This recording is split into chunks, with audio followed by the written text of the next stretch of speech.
Yes, welcome again to our YouTube channel. Kuri uyu mwanya tugiye kugaruka ku nkuru ibabaje cyane, aho umunyeshuri witwa Josiane afatanyije na mugenzi we bashatse kuroga abanyeshuri biganaga uko ari 13, bakaba bashakaga kubaha uburozi bw'imbeba cyangwa se icyo twita sumu ya panya, akaba ari umuti ukoreshwa mu gutega imbeba zo mu nzu. Aba banyeshuri rero bakaba bagejejwe mu maboko ya RIB, bakaba bajyanwe kuri polisi aho bakomeje gukurikiranwa, ndetse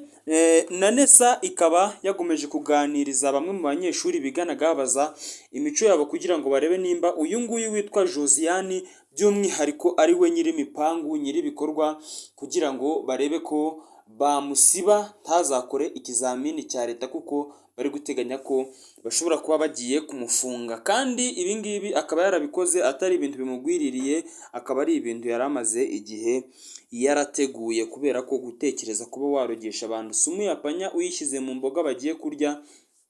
bari ku ishuri ntabwo ari ibintu bipfa kugwirira umuntu wese, cyangwa kuba byakorwa n'umuntu uwo ari we wese atari umuntu wabiteguye. Reka tubyinjiremo neza turebe ngo ubundi umunyeshuri witwa Ingabire Josiane kugira ngo atekereze kuroga bagenzi be afatanyije n'undi mugenzi we ari gushinja ko yari abizi witwa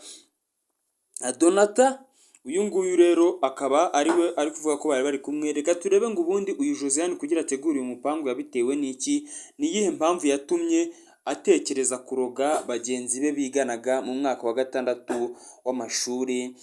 yisumbuye. Ubundi ibi ngibi byabereye mu karere ka Rusizi mu ntara y'Uburengerazuba, mu murenge wa Mururu, ni mu kagari ka Kamutongo, ni mu kagari ka Tara, umudugudu wa Kamutongo. Ibi ngibi akaba ariho byabereye mu kigo cya GS Mutongo nk'uko mubyumva.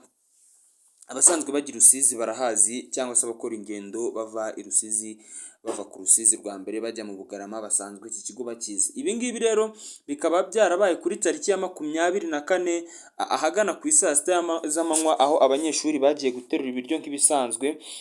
baraza bashyitse mu ishuri bagiye kwarura. Uyu Josiane wari wateguye umugambi mubisha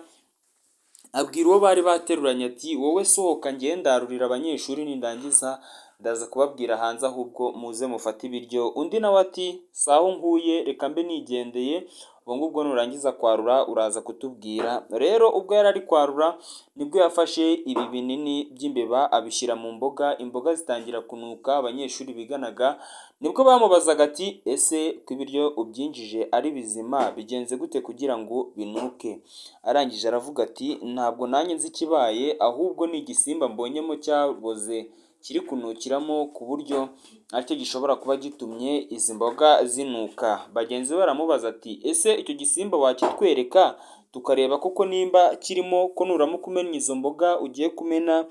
kontabure atubonye yatumerera nabi, kandi hari abana mu kigo babuze ibiryo. Nuko aragenda arazimena, gusa n'ubundi aho yari yakirungiye byari birimo binuka cyane, ndetse n'ibiryo bari bagiye kurya byose yari yamaze kubishyiramo ikinini cy'imbeba. Ikindi kandi akaba yari yabiteguye nk'uko byavuzwe, yari yabiteguye ko abanyeshuri bose bagomba kukiryaho, ariko hari abagomba gushyiriramo cyinshi bagahita bapfa mbere y'abandi. Ibi ngibi rero ni ibintu byatunguranye cyane, kuko yavuze ko abo yashakaga kwica mbere y'abandi bose ari abari basanzwe bamurusha amanota mu ishuri. Ubwo urumva ko rero yari agiye kubaziza benshi ko abamuziza bamurusha amanota, ariko abandi bakaba yari agiye kubica avuga ko ari uko abo bandi bamurusha amanota bajya bakunda kubasobanurira cyane. Impamvu aba banyeshuri bavuze ko uyu Josiane akigera mu ishuri, kuko yaje biga mu mwaka wa 5 w'amashuri yisumbuye avuye ku kindi kigo, bavuze ko uko yajyaga yumva bari kuvuga nk'ibintu yababwiraga ko bo ari abana imbere yiwe nta bintu baza bamubwira, ndetse ko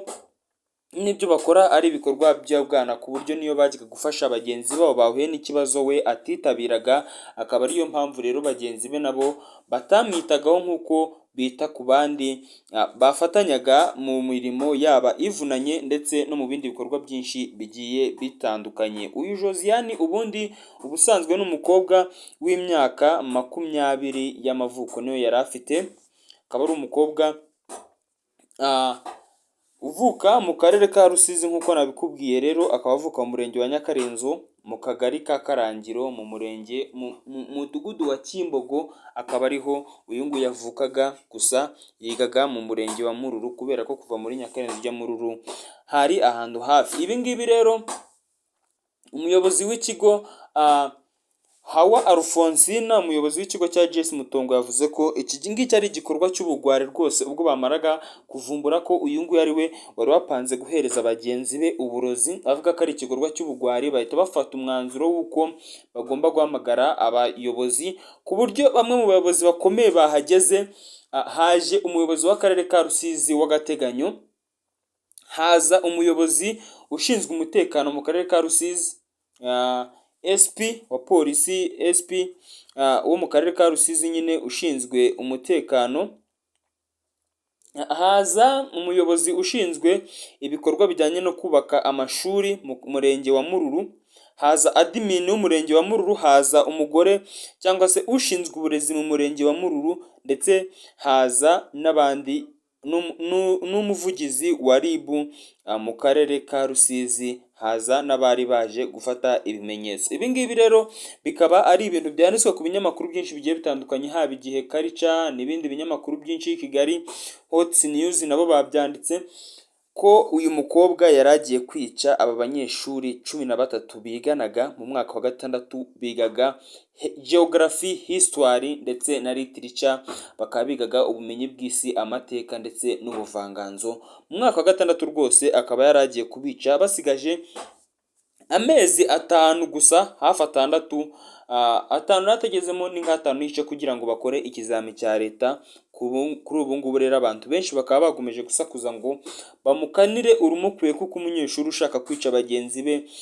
bageze kuri 12 nawe wa 13 biganaga, rwose ni ibintu bibabaje cyane. Kandi abanyeshuri biganaga bagomeje kuvuga ko atangira kwarura ibiryo yabanje gukuraho ibyo babishyira ku ruhande, naho bo abarurira ibyo bari buze kurya nyine, kuko we ntabwo wakica wiruzi, kuko yari yavuze ngo abandusha ubwenge bose ngomba kubashyiriramo cyinshi, kuko bo uburyo yari yaruye ibiryo yari ari gufata ikintu n'akabanza agashyira ku bugari, akongera kandi no mu mboga yari yashyizemo ikindi naho akongera agashyiramo, ku buryo mbega abari kubiryaho kwari nko kuba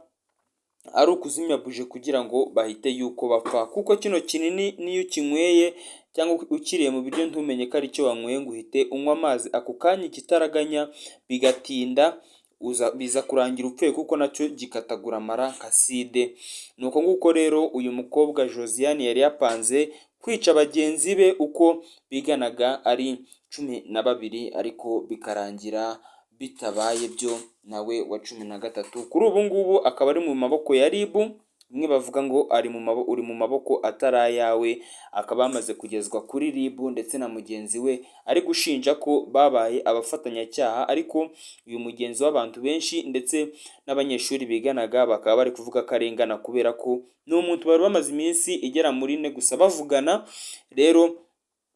ibi ngibi akaba ari cyo kintu kiri gutuma abantu benshi bavuga ko ashobora kuba yamubeshyeye kugira ngo agaragaze ko ibintu atabiteguye wenyine, ariko n'ubundi uko bisa kose bashobora kuza kumuhanisha igifungo kitaramenyekana, kuko umuntu ufite imyaka 20 agategura kuroga bagenzi be n'uburozi bw'imbeba bigaragaza ko yakiza kuba afite nka side aba yayibahaye. Nubwo iyo makuru rero ahari, ayo makuru ahari, ngiye twabanye ndi Isaac Sibomana, reka ngusabe gukora subscribe kuri YouTube channel kugira ngo tujye tubana mu bindi biganiro byinshi bigiye bitandukanye. Ciao ciao.